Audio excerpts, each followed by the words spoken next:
Hi everyone. If you like the way I teach and want me to be your teacher, the link to my engineering fundamental school is in the description below.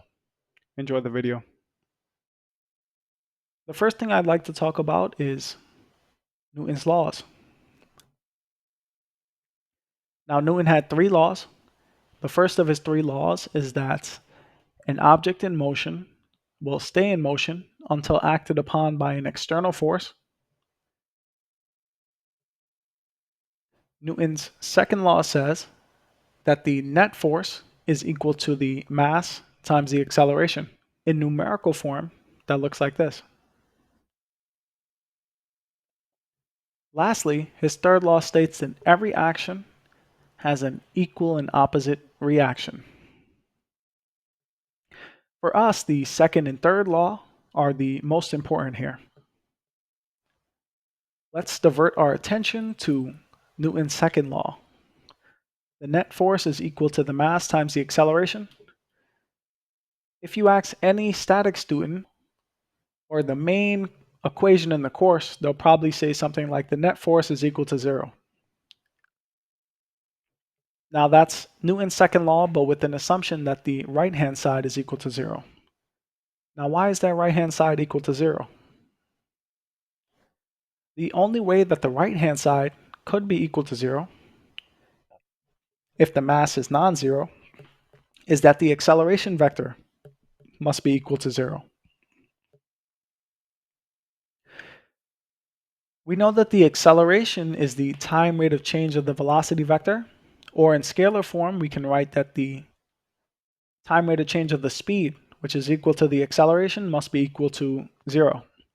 If we integrate this equation, what we get is that the change in velocity must be equal to a constant value. This can be broken down into two cases, where that constant is equal to 0, which is called the case of static equilibrium, or where the velocity is greater than 0 but a constant value, like 5 meters per second or 20 feet per second. This is what we call dynamic equilibrium, so an object moving with constant speed. What about Newton's third law? This law is more important when we're drawing free body diagrams of systems, which we'll discuss later in the course.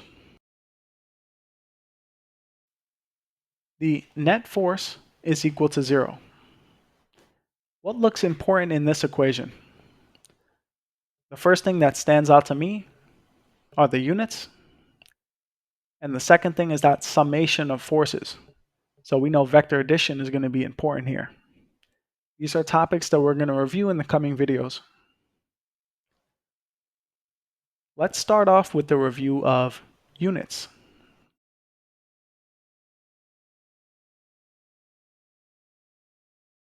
What is the difference between pound mass and pound force?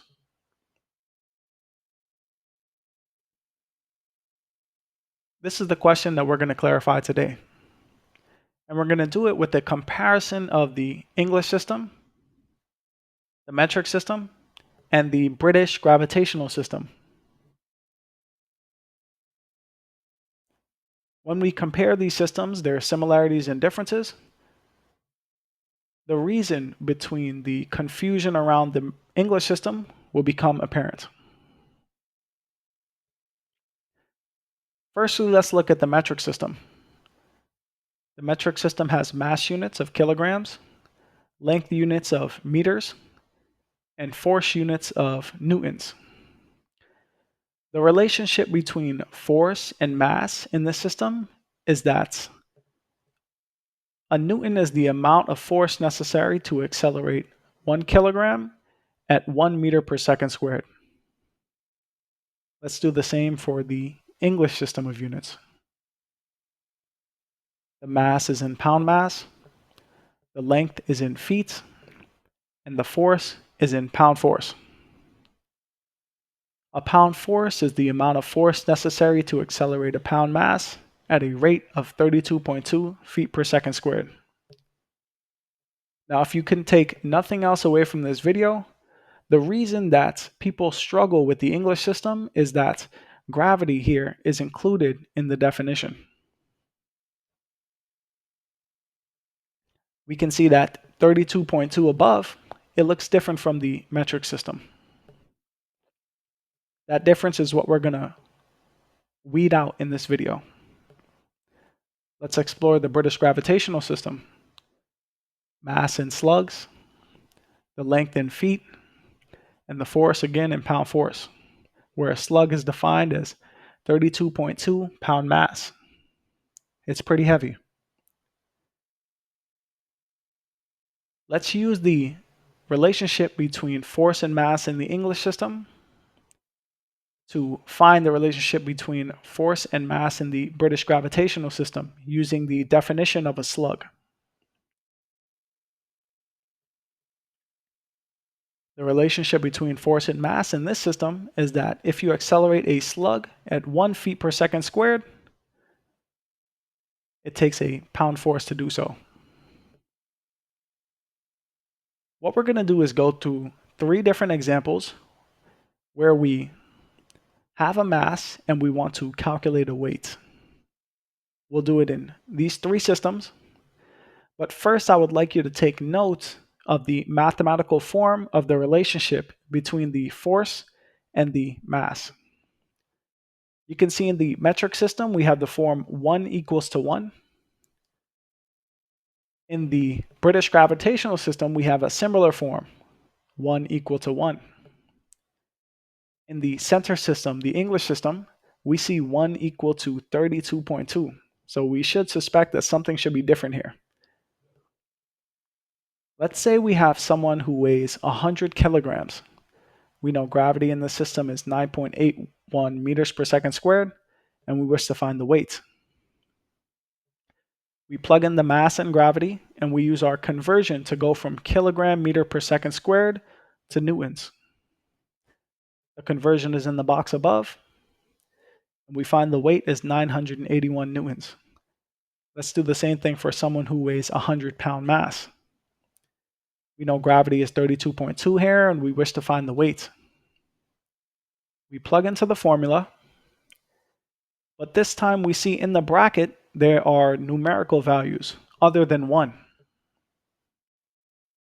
We see there's a 32.2 here, and usually people forget about the definition here. They assume they see 1 pound force, and all they're looking for is a pound mass feet per second squared to cross out and replace with a pound force. But this is a mistake. As you can see, gravity is going to cancel here after we use that definition, and we end up with a weight value, which is equal to 100-pound force.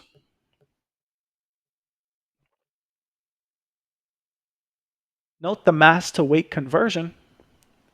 We ended up with no change to what's next to the mass unit going to the weight unit. 100 stayed 100. If we look at the metric system, that 100 turned into 981.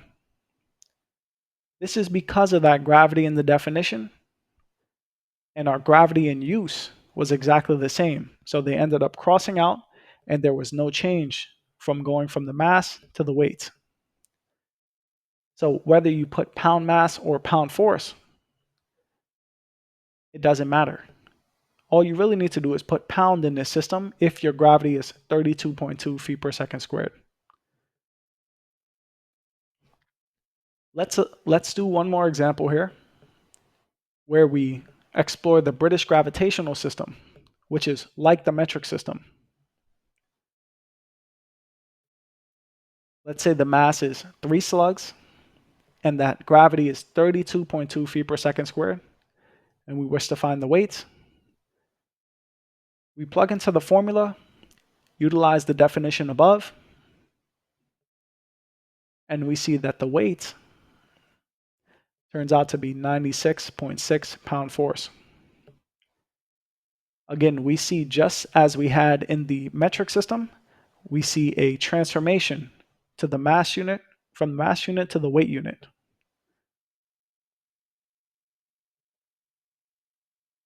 I'd like to do one more example so that you don't leave this video thinking that it doesn't matter whether you put pound mass or pound force in all cases. Let's do an example where we're on the moon. What's special about the moon is that the gravity is not 32.2 there. the gravity is actually 5.3 feet per second squared. And that's not 32.2. So going from the mass to the weight, we will see a transformation in that number next to the unit. Let's go ahead and plug in our values here. We have our mass and our gravity on the moon. Then put our definition to convert from pound mass to pound force. What we see that the final weight value is going to be 16.46 pound force. And we see that transformation is evident going from the mass unit to the weight unit. And that's of course because gravity is not equal to 32.2 on the moon. I hope this video helped to clear up and make apparent any differences between the metric and English system, and gave you some insight into the differences between a pound mass and a pound force. I hope to see you in the next video. Keep learning and keep working hard. Goodbye.